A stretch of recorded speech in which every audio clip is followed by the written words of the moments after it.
Queer Relation Tips, an IAM Clinic podcast devoted to helping you, the LGBTQ plus community, create the love lives and relationships you crave.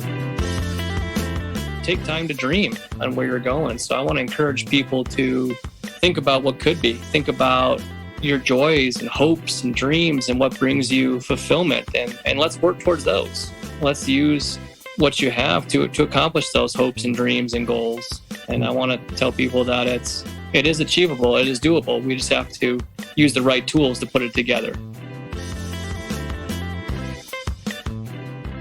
Attachment is a big word in counseling psychology. Attachments are established by the relational quality and the relational dynamic our primary care provider creates for us. The type of attachment we have on our first birthday will be the attachment we replicate over and over again. Sounds a bit daunting, right? Well, it doesn't have to be. We can always work towards something called an earned secure attachment. But what do attachments have to do with money? Well, today, our financial coach, Tim Leach, will explain what various attachment styles to money might look like and what we can do about it. If you find yourself stuck in or vacillating in and out of an unwanted financial pattern, today's episode is for you. Let's take a listen.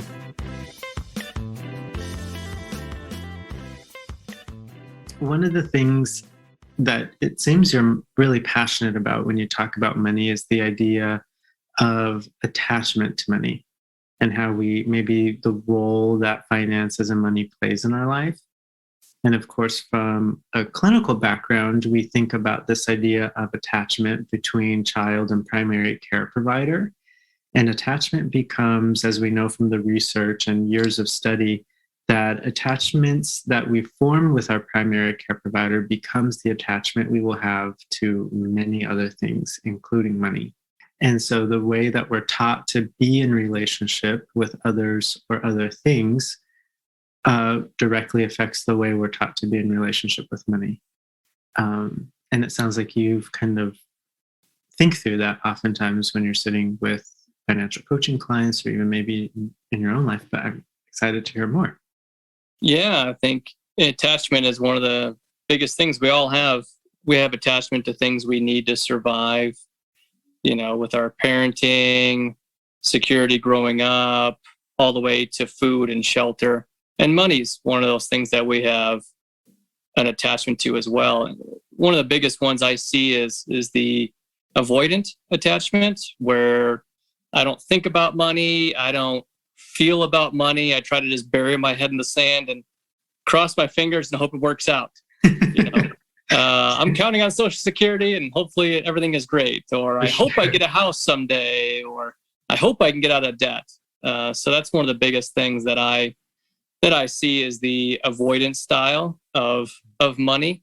Next one would be disorganized. Oh, I've got $50 here in this account and $200 here in this account, and I'm saving up $100 a month for a house, but I don't know how it's all working out. So that's one of the biggest ones is the disorganization. It's kind of like the waters kind of go out into a puddle instead of a focused like stream or river. Mm-hmm. And so that's one of the biggest ones I see is just the chaotic or disorganized viewpoint on money. But what we're looking for is neither avoidant nor disorganized or chaotic, but we want a secure attachment to money. That money is something not to be avoided. Money is not scary. Money is not something to get a lot of stress over. If you have a plan on where you want to go and how you're using it, that's where you can bring a peace of mind and a security with it. So that's what I try to build with my clients and with myself is a secure attachment to money where we can, have a relationship. We do have a relationship with money. That's not something we can avoid in America. But how do you be secure and how do you feel safe? How do you have a plan? How do you take a deep breath and say, I'm going to be okay. And here's what I'm working towards or where I'm going in life. Mm-hmm. Absolutely. I think that one of the pieces of, if we're using like clinical language around attachments, I love the idea. I've heard one person refer to it as an earned secure attachment. Because I think the research shows us that whatever relationship you had with your primary care provider before age 1 will determine your relationship with everybody after your first birthday. One of my favorite little quotes is, or pieces of research that I learned in grad school is, or in undergrad, that we can determine someone's graduating high school GPA and how much money they'll make their first year out of high school, depending on the type of attachment they have before their first birthday. And that can cast a lot of doom, right? Like, let's say if I have a disorganized or an anxious attachment to my primary care provider, does that mean then that I will always have that? And the language of earned secure attachment says no, we can heal or improve upon our attachment style, working ourselves into an earned secure attachment. And I think it seems like that's kind of what you're hoping for, is to really help clients shift out of any type of chaos or disorganization in their finances and kind of earn that secure attachment with money.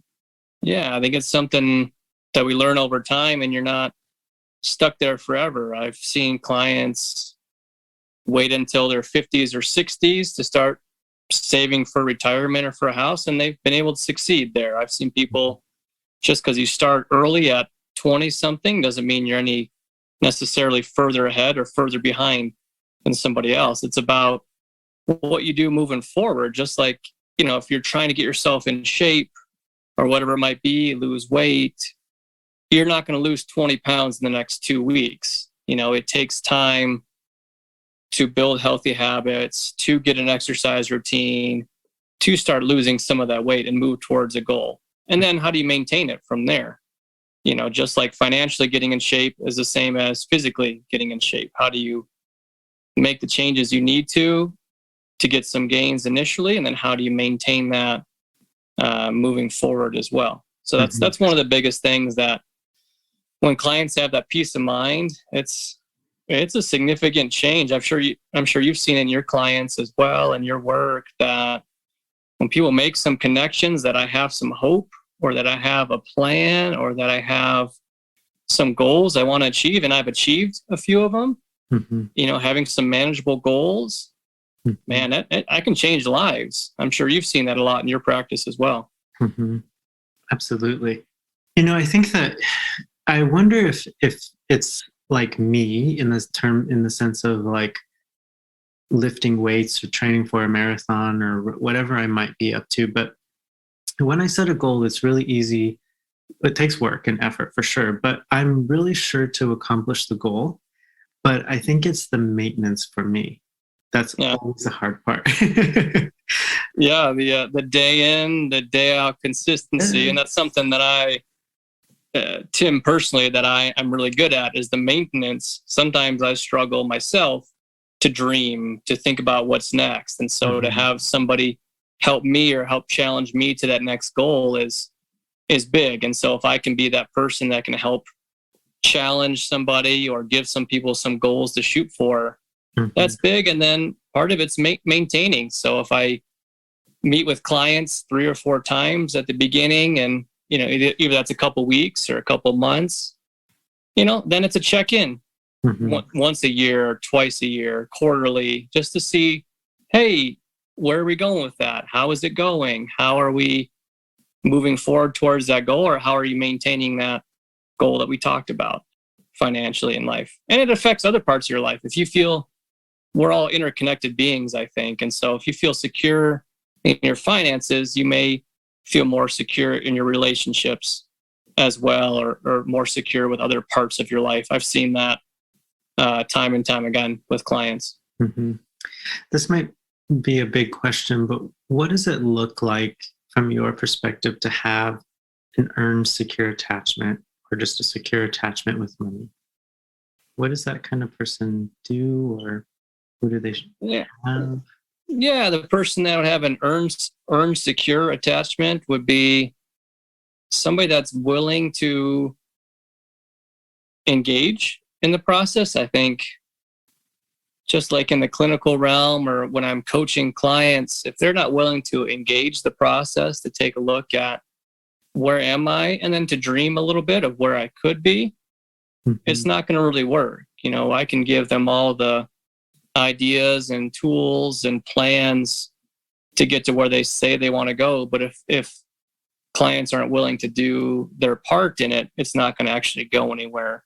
Similar in counseling, similar in other things of life as well.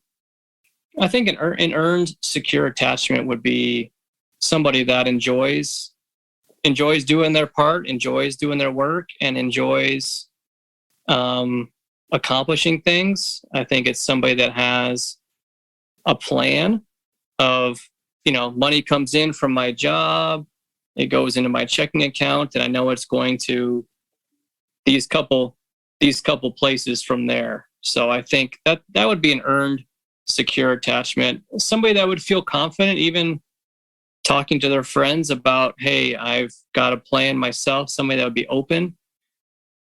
Finance, I think, is similar in my experience to talking about sexuality a lot. I think there can be a lot of shame.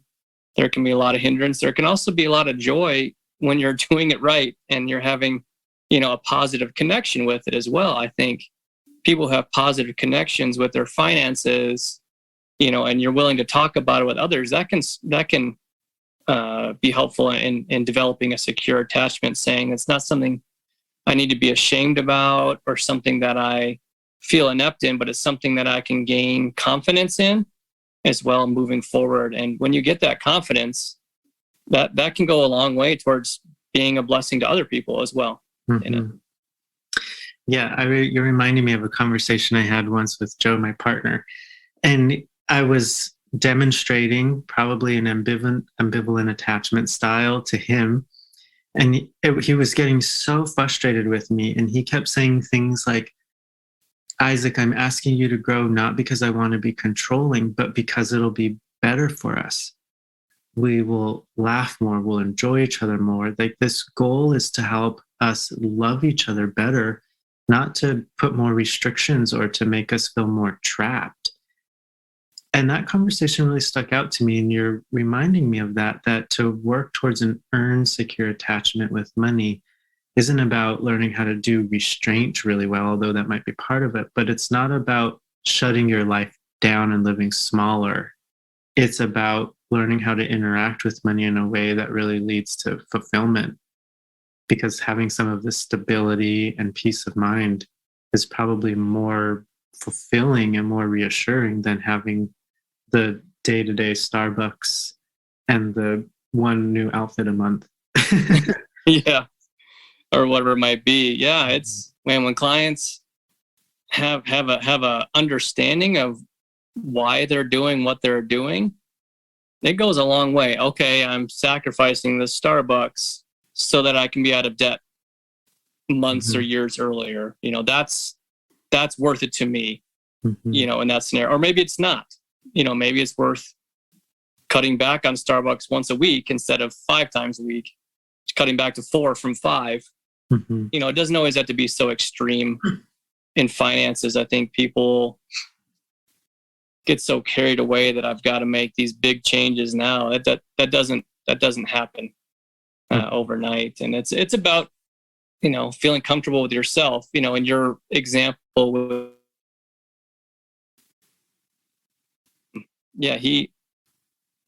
it's about maintaining that connection or building that connection through sharing and through vulnerability and taking a look at where you're at and connecting with yourself so that you feel better about the process. So helping clients connect with themselves to understand why they're doing it and then making a plan to move forward it can bring a lot of joy to a lot of people. Absolutely. There was a time when I was in college and I was drinking like a fish and it was becoming quite a problem. And I remember the summer, it was a spring and a summer where I really put my drinking in check. And I remember waking up on Saturday mornings without a hangover. And I went for a very long run. I think I'd run like 7.5 miles. And I remember being so thankful that I had put in the work to make that change. And I feel like in the same way, money is the same, to not swipe the card here or there, to put some restrictions and to go without some of that temporary or short-term gratification could really start to stack up and provide a lot of long-term satisfaction in the way where we're kind of in a new zone, experiencing a new type of pleasure, and being really grateful that we made those sacrifices. Yeah, I think for me with my clients, I've got clients that are so short-term focused on maybe a goal in the next 1 to 6 months, and I've got clients that are so scared about 30 years from now or 40 years from now when I retire and beyond, that they forget to live in the present. They forget to live in the present. So it's about, with finances, I've seen it's about living a balanced life, of taking that vacation, of enjoying that night out for dinner, of, buying that extra thing that you want. So it's not to cut out all fun or all immediate gratification, because that's an important part of our lives as well. And I've seen clients live so frugally now to build up their retirement accounts or whatever their long-term goal might be, that they lose out on the joy for things. And so it's definitely a blend of, yes, I'm enjoying the fruits of the short-term things that I've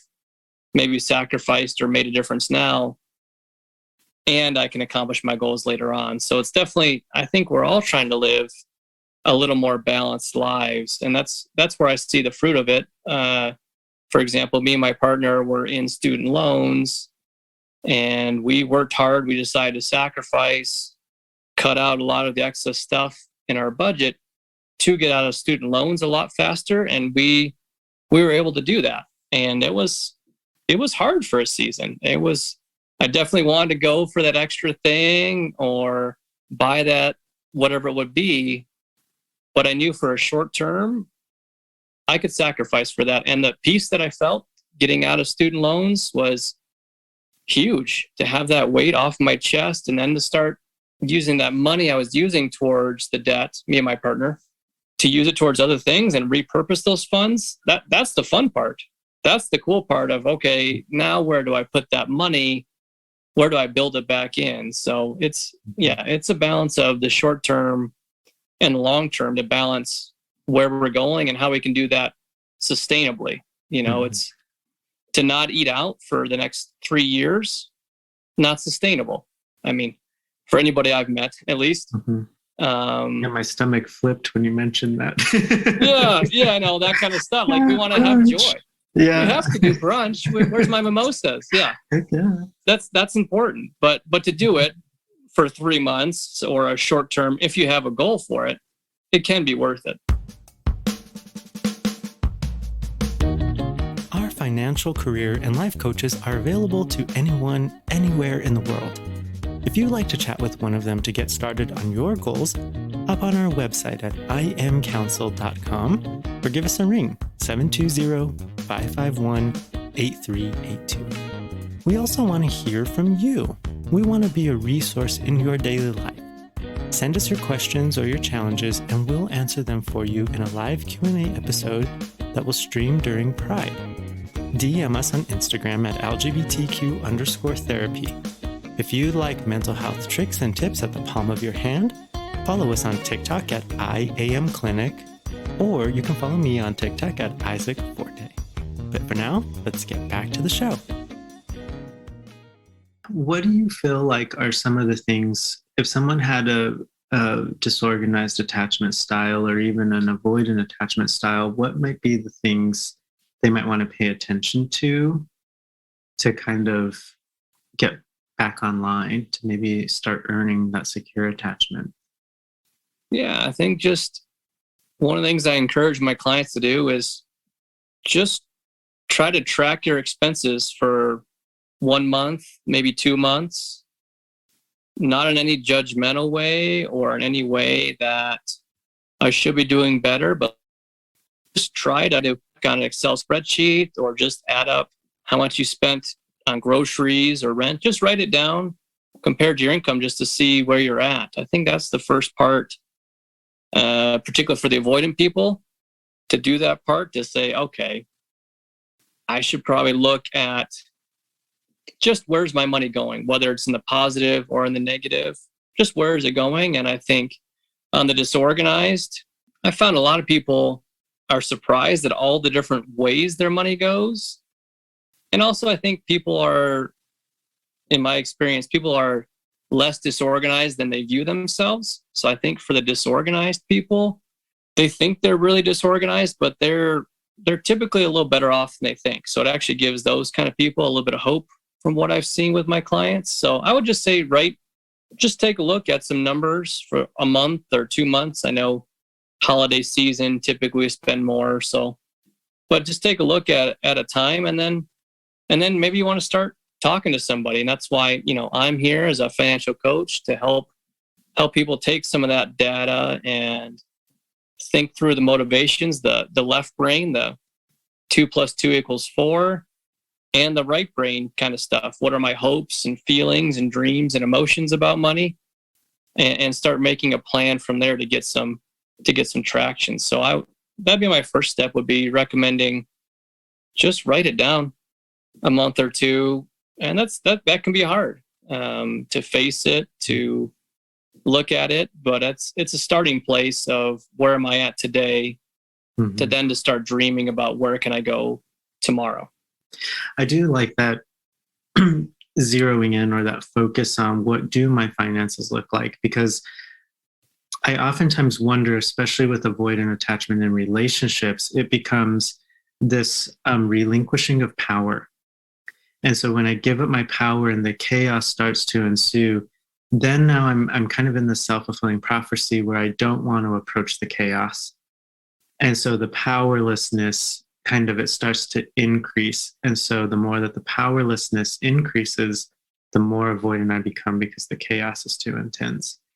And to reverse that is exactly like what you're saying, is to kind of dive into that chaos for the last time, so that you can rein it in and really start to increase your power, so that you feel powerful over your finances rather than your finances feeling powerful over you. And kind of like, I'm thinking about like being on the beach when the wave comes in and sweeps at you and you're trying to stand up to the wave. That's hard to do. You get knocked back a little bit, and you feel yourself, when the wave goes back out into the ocean, kind of swept away. But what does it look like to stand there and, feel the wave coming at you and feeling it kind of dissipate? What does it look like to hold steady there, just to get a viewpoint on where you're really at? That's a big thing on starting to grow. Mm-hmm. Yeah, absolutely. I'm thinking of my own journey here, so I might just kind of feel around for a second, or maybe be a little verbose. But I remember when I was first out of college, and definitely out of grad school, but it was almost kind of like, it felt like there just wasn't enough money. After I paid my rent at the time, gosh, it was $440, my first little 1-bedroom apartment in Denver. Yeah. It sounds crazy to me today. Wow. But once I paid my rent, bought groceries, filled up my car with gas and paid the insurance and paid my cell phone and the internet and blah, blah, blah, I remember not having very much money at all. So I took a janitorial job. I cleaned a print shop. And that was just so exhausting. I was working in child protection, doing foster care and family therapy all day. And then I turn around and, wear the vacuum like a backpack and go around and clean this 3-story building. And it was very exhausting. And so I think during that season of life, I definitely had an avoidant attachment to money, because it felt like there was just no hope. Like I would always be stuck in this position. Of course, that wasn't true. With a lot of hard work, you begin to experience an increase of money with hard work and so forth and so on, whatever it might be. But for someone in that position where it feels like money just, almost kind of like it comes in one ear and leaves out the other, kind of a thing, where it comes into one hand and disappears right away, what's a good way for that person to maybe get started? Or what would you have them pay attention to if you're talking to 23-year-old Isaac? What would you tell him? I'd tell him, enjoy the $440 a month in Denver. Fair enough. I wish my mortgage was $440. That would be low. That's okay.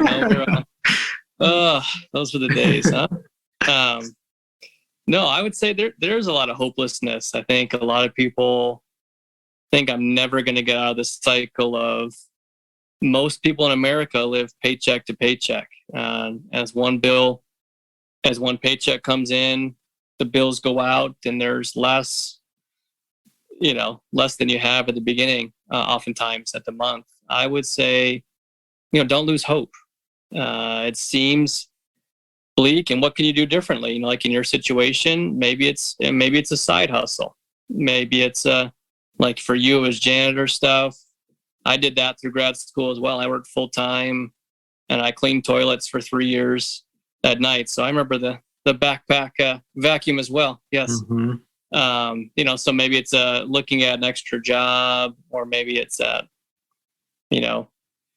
looking at, if anything, I can cut back, but not to lose hope. And hopefully you're not going to be there for years and years to come. And so maybe it's talking to a career coach on doing a career change. If the money's not enough in that job, maybe it's, how do I get another job that could be paying more so that I can make some traction? So I think for anybody there, and there's a lot of people out there who feel that way, feel stuck, feel trapped, feel hurt by the world, by their own choices, maybe. Not to give up hope, but to think about what you could maybe do differently, and think about what could be, and maybe try to dream a little. If I had $1,000 more a month, what would I do with it? Mm-hmm. So I think until you actually start, I remember working in, I was helping an organization fundraise for their nonprofit, and talking to them, I said, what if you guys got a $5 million gift from a donor? What would you do with it?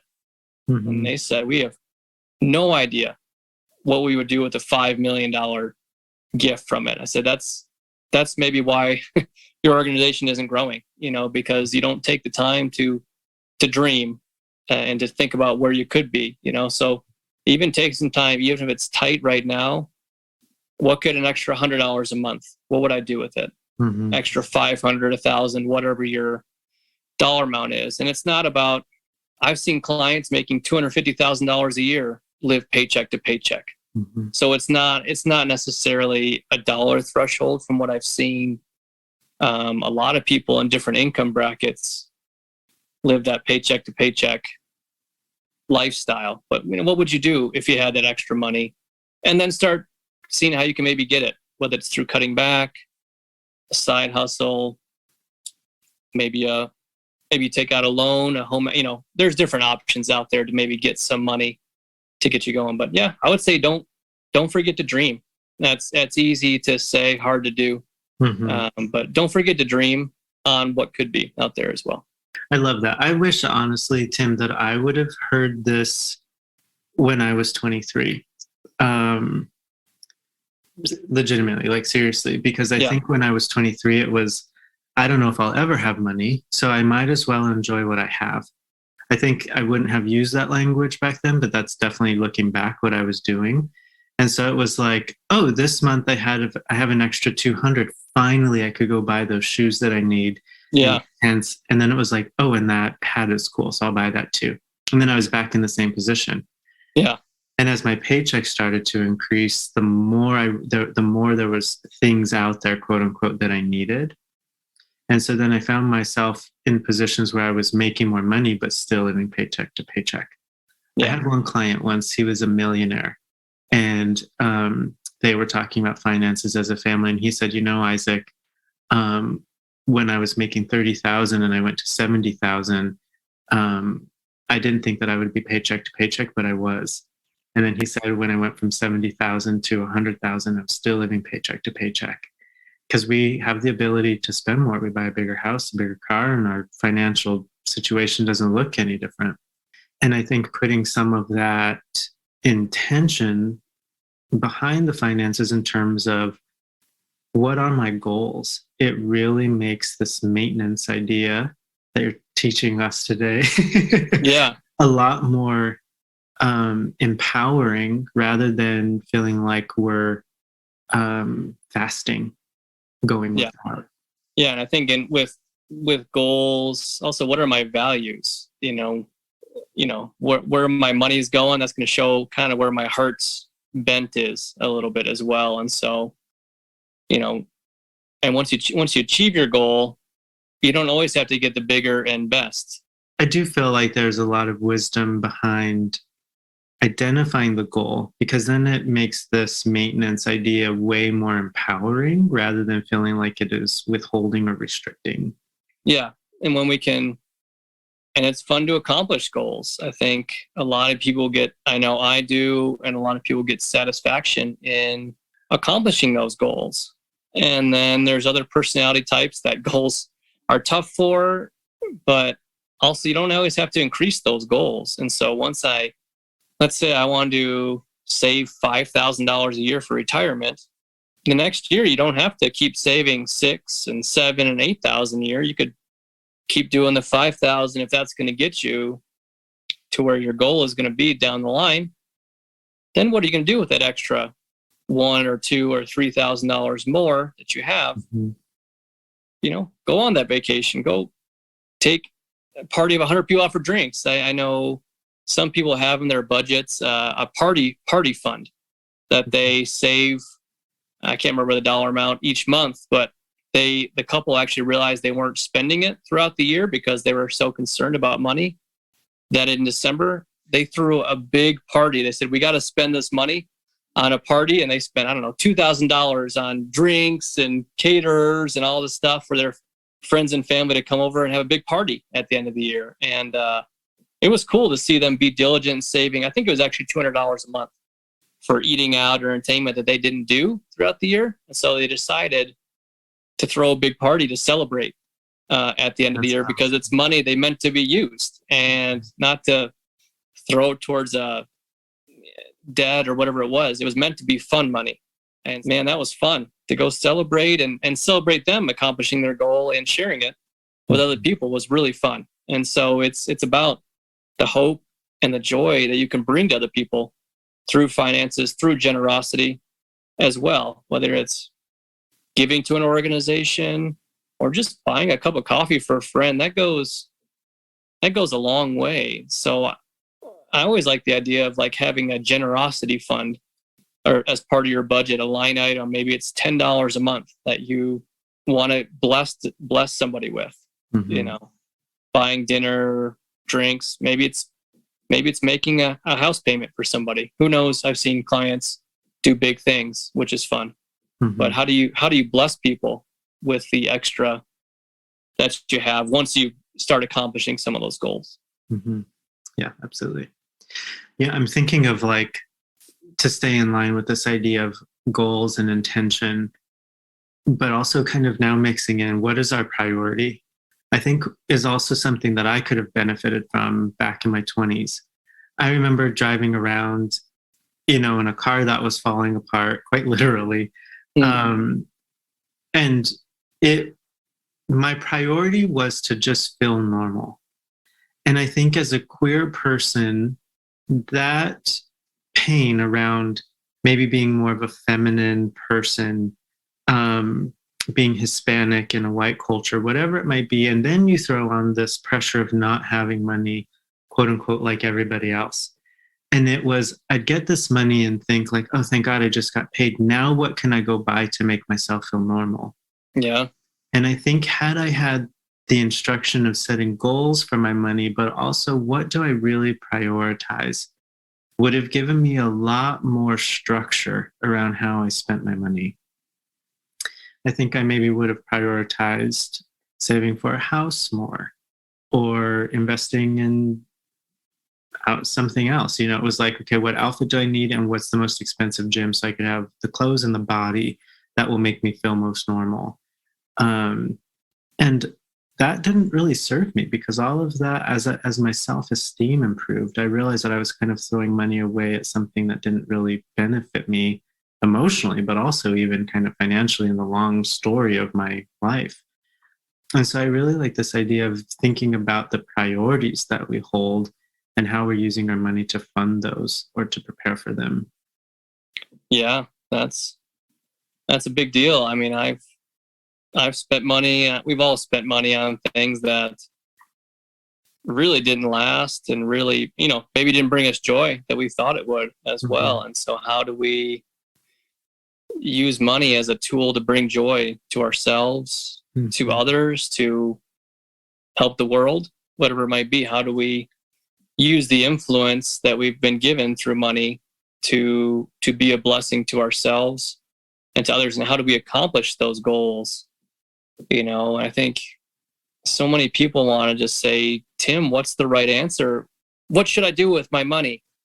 There's no right answer. There's no cookie cutter approach. We can talk about tax diversification and debts and Roth IRAs and blah, blah, blah. There's things you can do, but there's no one right answer. And even we're not all purely logical beings where, getting this interest rate and this particular down to the penny stuff is going to serve me, because we're a blend of emotional and logical beings. And so we need to blend that emotion. What might be valuable for you, Isaac, might not be valuable for me. And that's okay.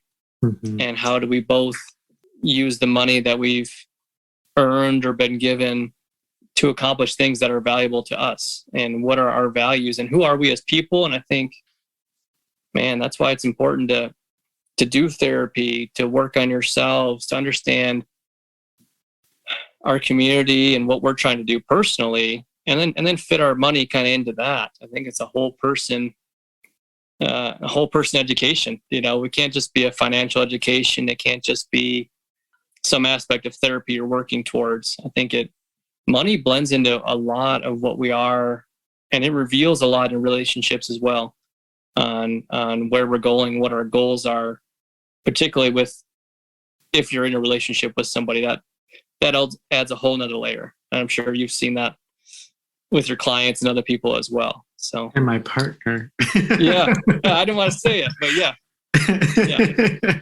Yes. Sure. Yeah. Money is a big revealer in relationships. Man, when you got one person who's a big spender and one person's who a big saver,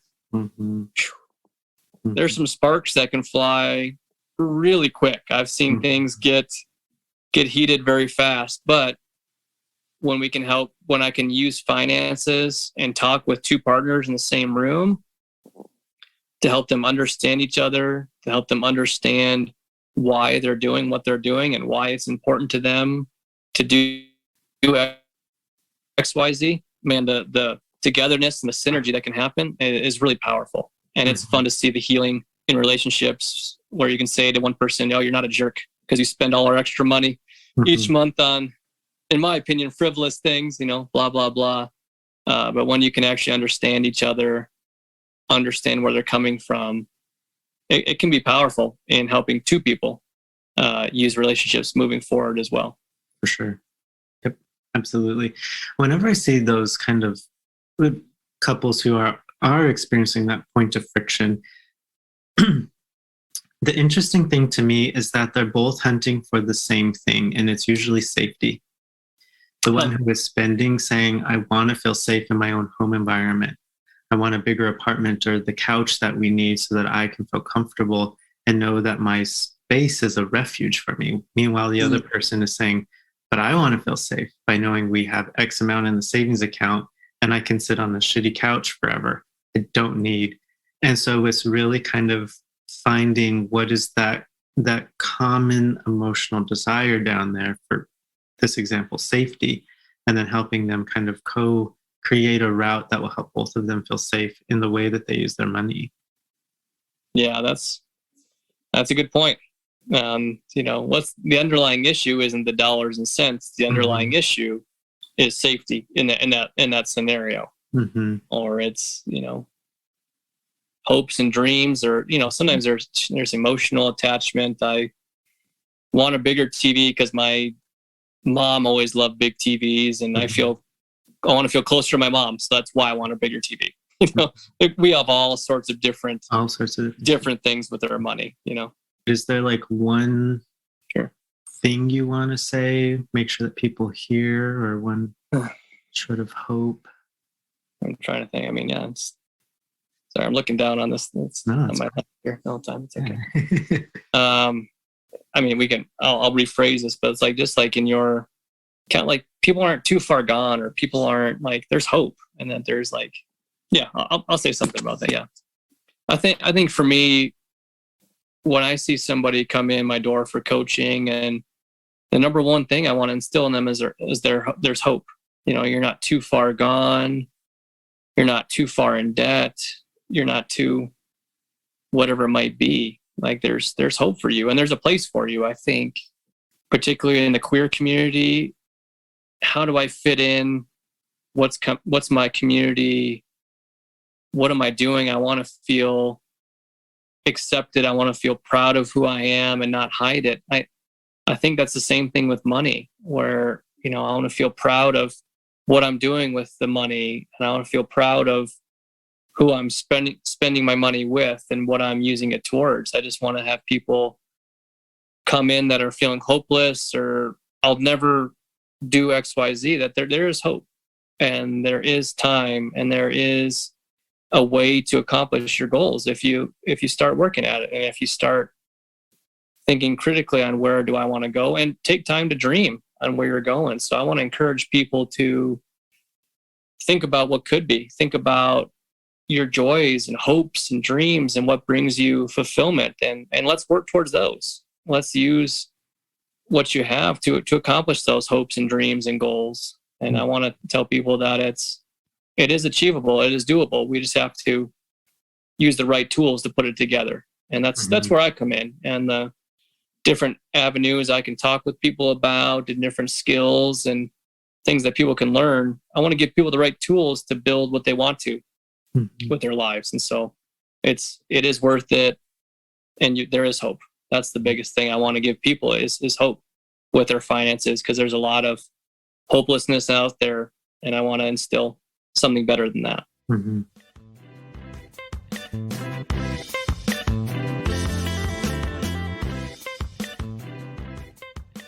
Money can be tricky.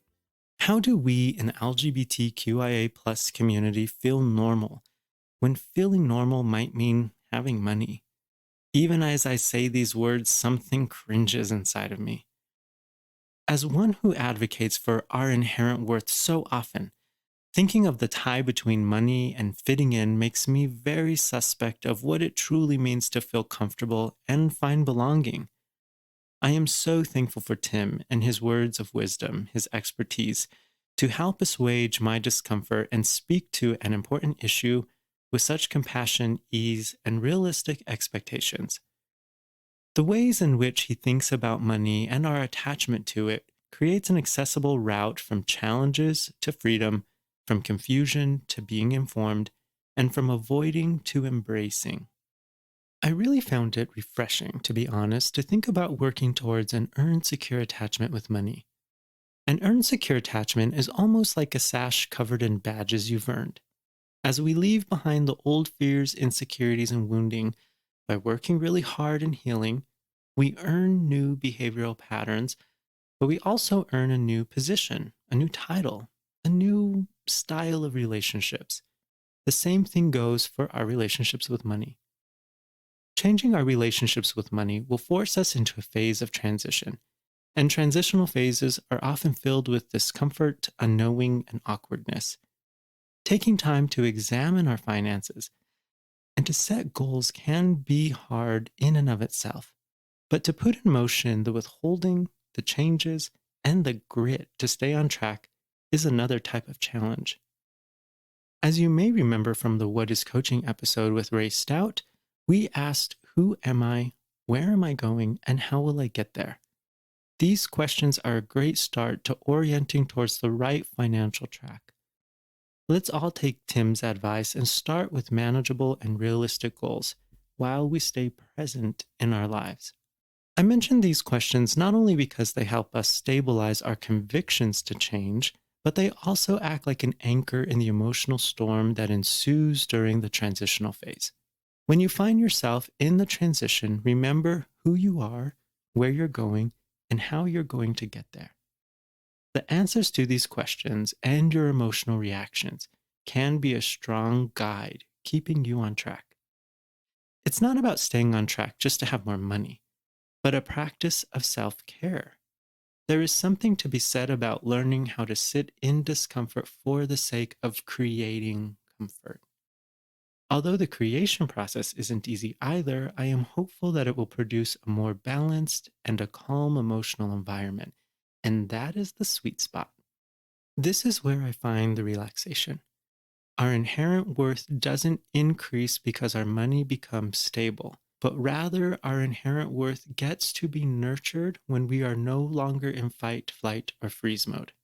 Privilege is a major factor to consider, so please be gentle with yourself as you make steps to improve your financial situation so that you are more free to invest in your own development. Until next time, mwah. Queer Relation Tips is a podcast sponsored by iAmClinic, a counseling practice devoted to the LGBTQ+ community with in-person and virtual counseling options available. iAmClinic. Create the love lives and relationships you crave. Find us online on Instagram at LGBTQ_therapy and Facebook at iAmClinic. That's iAmClinic.